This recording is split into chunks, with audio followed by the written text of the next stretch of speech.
Hi.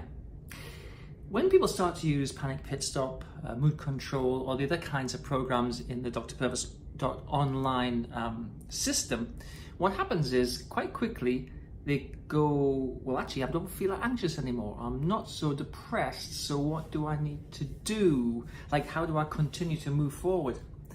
And so I've just had a really fascinating conversation with a client who was just saying this thing, and I thought I'd plot it out for you so you can kind of see what the actual work is.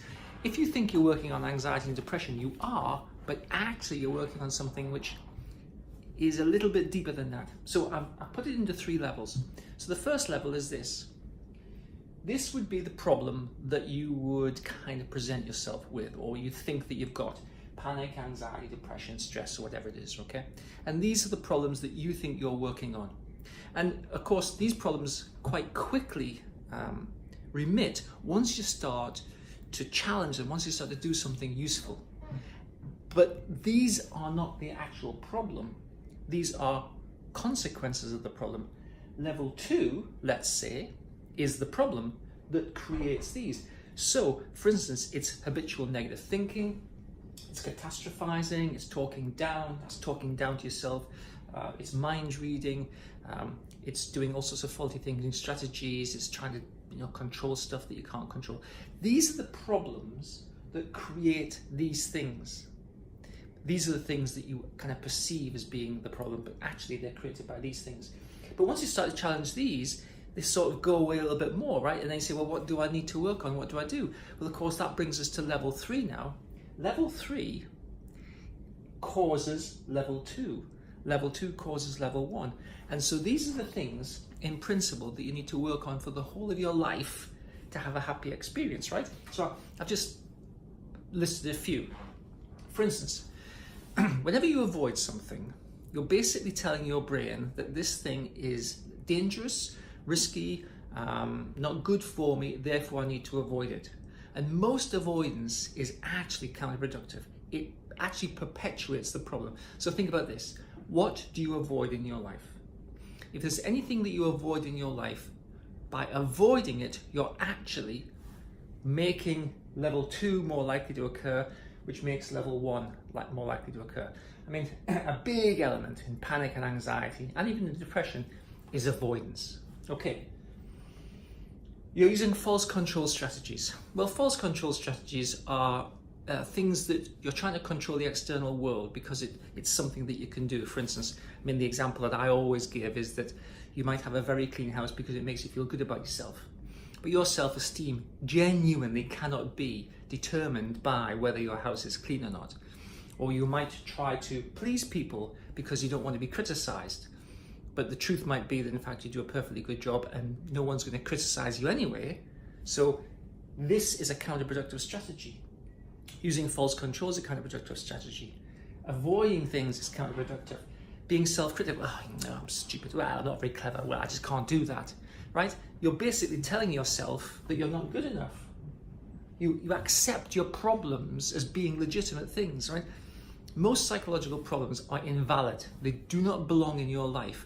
But if you accept them, then you're basically telling your brain that these are legitimate things. And in principle, you're saying, I have a problem.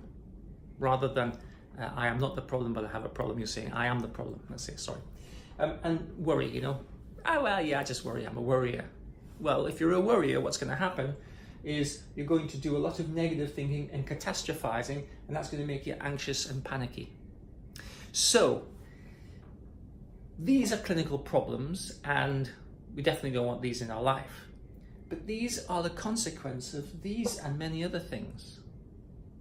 If you don't want these in your life, then you have to look at these things. And these are the kinds of things that everyone does to some degree. But when you do them too much, it causes these other things to come into existence. So these are the things that we need to be always working on. These are the things that we need to be always being aware of and kind of paying attention to.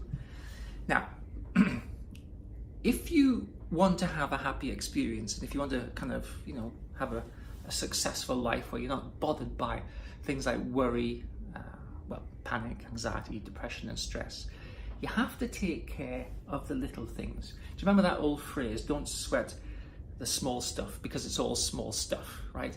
Well, you have to take care of those little processes that cause these bigger problems.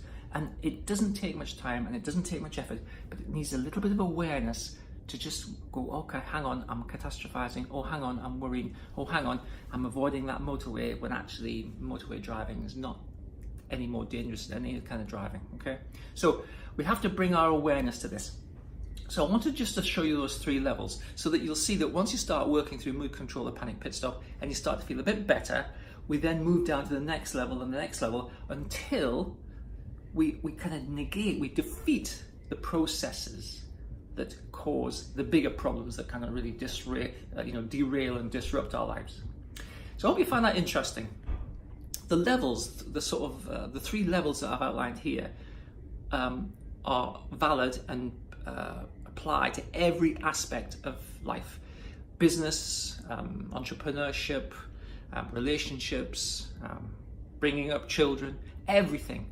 There are always levels, and one level causes the next level up until we get to the point where the top level is a real serious problem that we have a hard job coming back from. Okay, so I hope you found that interesting. Thanks for taking the time to watch and listen. If you're watching this on YouTube, please subscribe to my channel. If you're watching this on Facebook, please join the Facebook group, the Panic Pit Stop Support Group.